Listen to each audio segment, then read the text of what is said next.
Bienvenue dans cette nouvelle analyse. Aujourd'hui, on se lance dans une véritable enquête numérique pour décortiquer un site de streaming qui fait couler beaucoup d'encre, domgraph.com.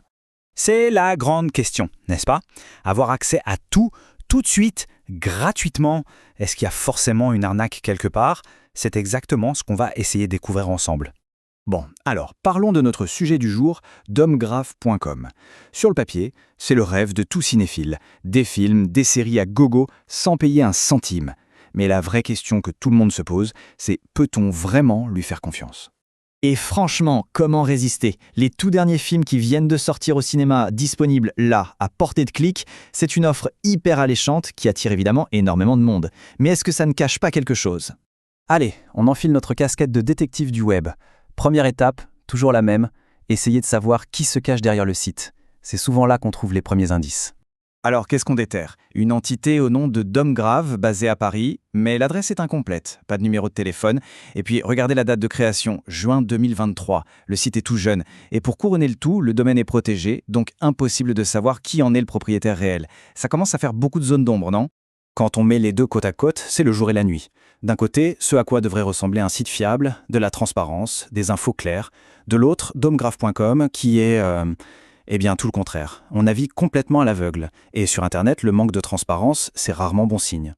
Bon, on a vu la face visible de l'iceberg. Maintenant, il est temps de plonger un peu plus dans la technique. Concrètement, qu'est-ce qu'on risque en utilisant ce genre de site? C'est le moment de peser le pour et le contre. Juste un petit point technique, mais c'est super important. Le certificat SSL, en gros, c'est le petit cadenas vert qu'on voit à côté de l'adresse d'un site. Il assure que la connexion est sécurisée, que personne ne peut venir espionner ce qu'on y fait. C'est vraiment la base de la sécurité en ligne aujourd'hui. Et là, surprise, domgraph.com a bien ce fameux cadenas. Il possède un certificat SSL valide, délivré par une autorité reconnue, Google. On pourrait se dire, voilà, c'est la preuve que c'est un site sérieux. Mais attention, il ne faut pas se laisser berner. Avoir un cadenas sur sa porte d'entrée ne signifie pas que la maison est sûre à 100%. De nos jours, n'importe qui peut obtenir un certificat SSL, même les sites les plus malveillants. La vraie question c'est, est-ce que ce cadenas n'est pas juste là pour endormir notre méfiance? Voilà le compromis noir sur blanc. D'un côté, la promesse, la facilité, la gratuité, pas d'inscription. De l'autre, la réalité des risques, le contenu illégal, les menaces de virus ou de phishing, et un site qui peut disparaître du jour au lendemain. Le jeu en vaut-il vraiment la chandelle?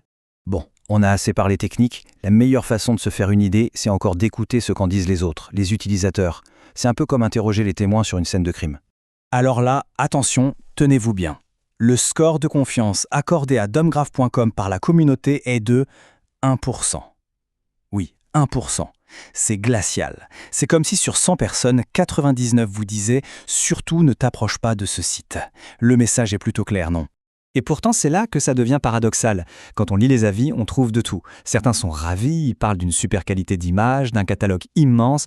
Et juste à côté, d'autres crient à l'arnaque, se plaignent de pubs qui surgissent de partout, de redirections vers des sites suspects. C'est la preuve qu'il faut toujours se méfier des apparences et lire entre les lignes. Ok, l'enquête sur domgraph.com est terminée. Mais le plus important, c'est ce qu'on en retient pour la suite. Comment appliquer ces leçons pour ne plus se faire avoir? On va se constituer une petite boîte à outils du parfait détective du web. Voilà les 4 réflexes à adopter. 4 questions simples à se poser. D'abord, qui est derrière le site? Ensuite, est-ce que c'est bien sécurisé au-delà du simple cadenas? Troisièmement, est-ce que la promesse est crédible, légalement parlant? Et enfin, qu'en pense la communauté? Avec ces 4 étapes en tête, on est déjà beaucoup mieux armé. Alors voilà, la prochaine fois qu'on tombera sur un site qui promet monts et merveilles, quel sera notre premier réflexe? À chacun de jouer maintenant. L'important, c'est de rester curieux, mais surtout de rester prudent.